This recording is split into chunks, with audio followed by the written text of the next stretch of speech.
Donc dans les 6 finalistes, il y a vraiment des dossiers qui ont été sublimes, soit par leur conception, soit par l'originalité, mais aussi en réunissant une histoire qui m'est chère, c'est-à-dire de trouver derrière la recette un cuisinier. Et ces 6 cuisiniers et cuisinières, pardon, sans ordre de classement.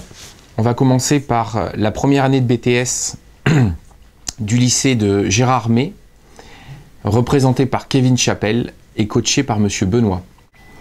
Une terminale pro représentée par Ronnie Sofanor, c'est le lycée Nord-Caraïbe de la Martinique et qui a été coaché par Monsieur Cardon.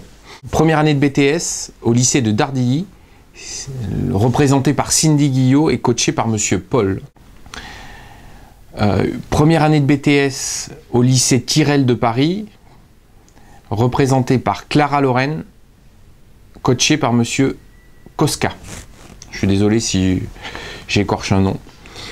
Un autre dossier, première année de BTS, le lycée d'Amiens, représenté par Antoine Montardier et coaché par Monsieur Doligez. Encore une année de BTS,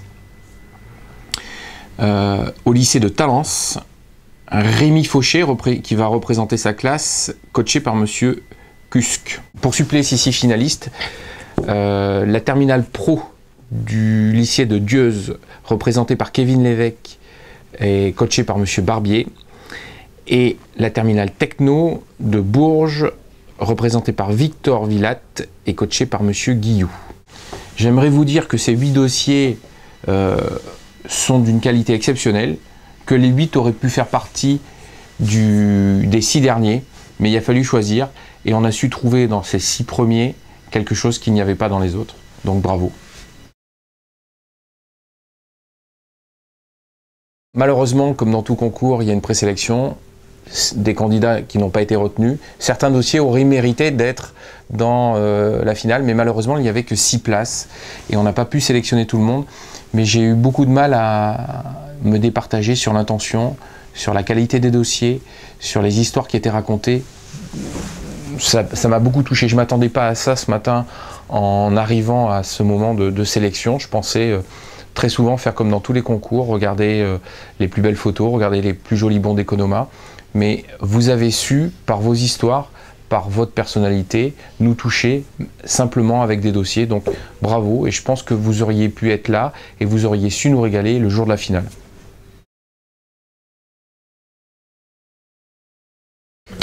Alors maintenant, j'espère que les 6 finalistes et les 2 suppléants, si jamais ils rentreront dans le jeu de la finale, de penser qu'un concours, effectivement, c'est une performance. Mais la performance n'est pas que technique, elle doit mettre en scène les sentiments qui vont vous habiter à ce moment-là, c'est-à-dire nous faire plaisir, mettre en scène les choses qui vous entourent, et on veut retrouver une personnalité de jeune cuisinier sans forcément retrouver des choses qu'on a déjà vues. Le gagnant du concours de l'école aux étoiles sera le cuisinier ou la cuisinière qui aura mis en scène ses sentiments, son émotion, avec une grande qualité de technique.